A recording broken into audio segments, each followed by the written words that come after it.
Buenos días, Hola, Carlos. buenos días. Bienvenido. Gracias. ¿Cómo estás? Muchas gracias. Bien. Bueno, a esta hora de la mañana, de hecho, yo empecé el programa diciendo de que acá tenemos muchísimos temas utilitarios, pero también estamos siempre conectados a la información.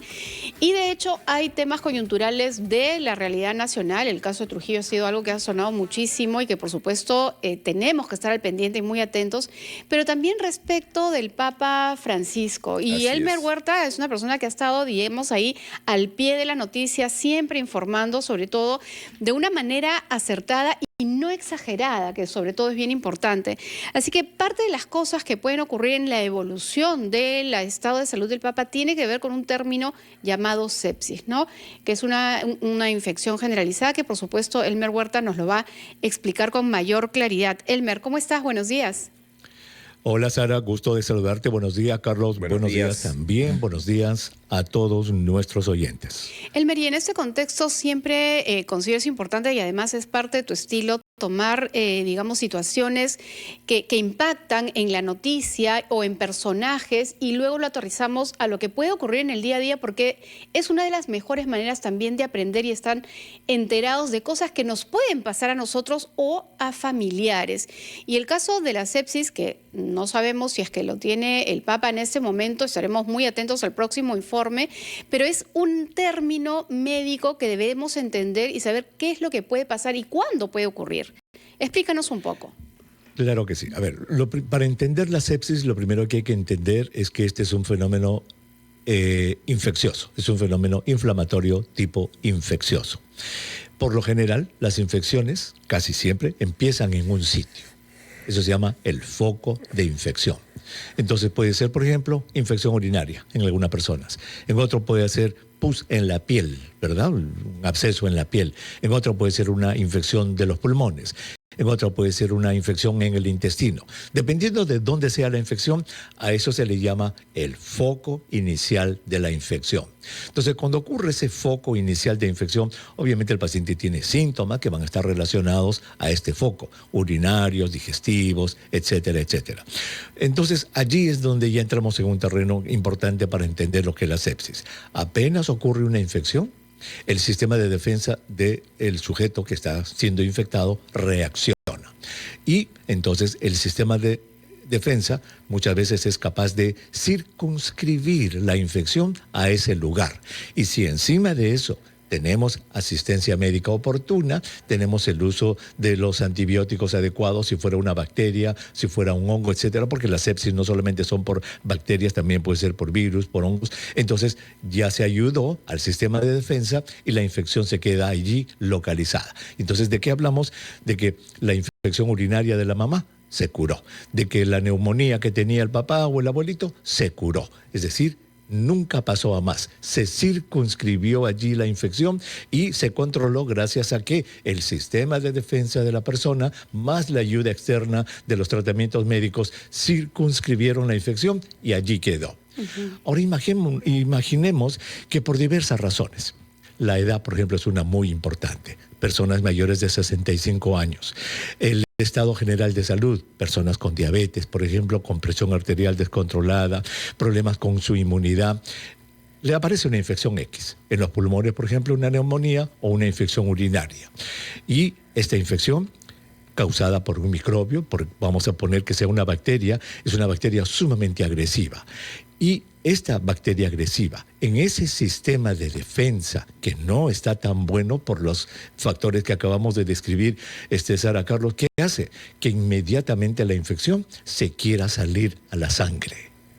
Es decir, convertirse ya no localizada, como habíamos dicho, contenida, sino sale a la sangre. Y tenemos, por ejemplo, a una persona mayor que, estando en casa con una infección, puede ser bronquial, puede ser urinaria, rápidamente, en cuestión de 24 o 48 horas, el abuelito o la abuelita empieza a disvariar, como se dice. No reconoce a la gente, la temperatura le sube, se agita para respirar. Cuando se le lleva al hospital, se le toma la presión arterial y la presión está un poquito baja, el paciente no responde muy bien, su piel está un poco pálida, tiene fiebre, se pregunta, se hacen los exámenes, infección urinaria que se ha ido a la sangre y se habla de sepsis. Es decir, la sepsis o septicemia, sepsis es una palabra griega que indica suciedad, entre comillas, hemia, sangre, suciedad en la sangre, indica cuando una infección se ha generalizado. Ahora, muchas veces, la mayor parte de las veces en realidad, un tratamiento oportuno de una sepsis, bien llegado al hospital, bien evaluado, hospitalizado, sus antibióticos adecuados, hacen que el paciente salga de la sepsis. Pero la sepsis puede ser fastidiosa, Sara, Carlos. Se considera, por ejemplo, que la mortalidad por la sepsis puede llegar, dependiendo de varios factores, hasta el 20 o 30% de los casos. En una sepsis severa, que ya es cuando el paciente tiene su presión muy baja, no responde bien, puede llegar hasta del 50%. Es decir, septicemia es eso. Es una infección generalizada que hay que detectar temprano para tratar temprano.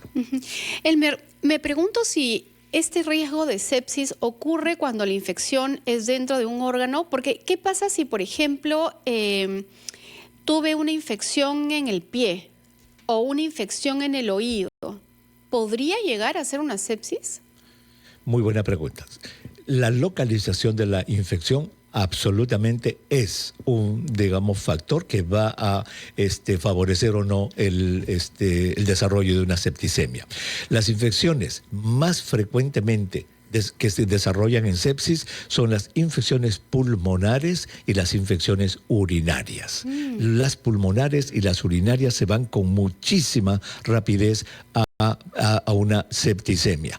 Las infecciones abdominales, un apéndice que se revienta, una vesícula que se revienta, un divertículo que en el intestino grueso se convierte en un divertículo con pus, rápidamente se van a septicemia. Otras infecciones, las de la piel, pueden ser, pero la persona tiene que tener un sistema de defensa muy, muy bajo, digamos, para que una infección de la piel vaya a septicemia. Es posible, pero no es lo más frecuente. Entonces, solamente para redondear un poquito esta idea, si alguien en ese momento tiene una infección, o sea, está con una infección por neumonía, tiene una bronquitis de pronto, o está con una infección urinaria, ¿en qué momento me doy cuenta de que esto ya está extendiéndose? ¿Mis síntomas cambian? Sí, los síntomas cambian. Por ejemplo, pongamos que es una persona mayor. Generalmente son personas mayores las que entran a sepsis. Puede ser de cualquier edad, pero pongamos para el ejemplo de que sea una persona mayor. ¿Cuáles son los síntomas iniciales de la sepsis? Primero, que la persona que el día anterior estuvo comiendo, estuvo mirando la televisión, escuchando la radio, atento, reconociendo a todos, obviamente, amanece como que está un poco oído. Y cuando entra el familiar, ¿quién eres tú? Papito, soy yo. ¿No te... Ah, sí, Pedrito, ¿cómo estás? Uno. Es decir, esa confusión. Otra, que aparece un poco más de fiebre. La otra es que aparece un problema respiratorio. La sepsis ocasiona una respiración más intensa en la persona. Puede tener vómitos. Esos son los síntomas más iniciales. O sea, trastorno del sensorio, fiebre y esos síntomas generales de decaimiento, de que la persona, pues de un día para otro, se ha empeorado, como se dice. Muy bien, doctor, muchísimas gracias. De hecho, a propósito de la salud del Papa, tal cual como lo comentó Sara al abrir el bloque, ¿no? Usted lo que logra es aterrizar todos estos conceptos médicos para que finalmente los logremos entender. Muchísimas gracias. Y a propósito, además quiero, antes de cerrar el bloque, seguro esto también le va a interesar. Hoy a las 3 de la tarde, hora peruana, hora Perú, que son a las 9 de la noche en Roma, se convoca, ¿no?, a todos los cardenales residentes en Roma, los colaboradores de la Curia Romana, de la diócesis de Roma, recogiendo los sentimientos del pueblo de Dios, se van a reunir en la Plaza de San Pedro, a las horas que les he mencionado, a las 9 de la noche, hora Roma, 3 de la tarde, hora Perú, para rezar. ¿Y por qué hago referencia a la hora local, a la hora peruana? Porque se genera esto que llamamos cadena de oración, claro. ¿correcto? Hay un poder, hay una fuerza ahí, claro que la hay.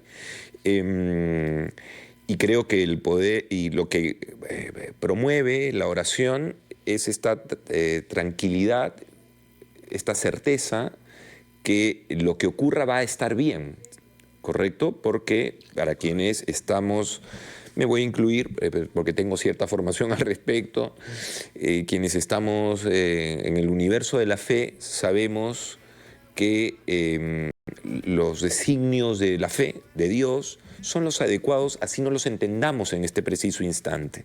Entonces, desde ahí, ese es el poder de la oración, es en ti lo dejo, en ti confío, ¿no? Y eso me parece muy, muy poderoso, se va a registrar hoy. Creo que es un espacio para que en las casas, tener a la mano un rosario, una media hora de invocar, de orar, meditar, estar conectados a esta energía de amor y obviamente pidiendo por el Papa.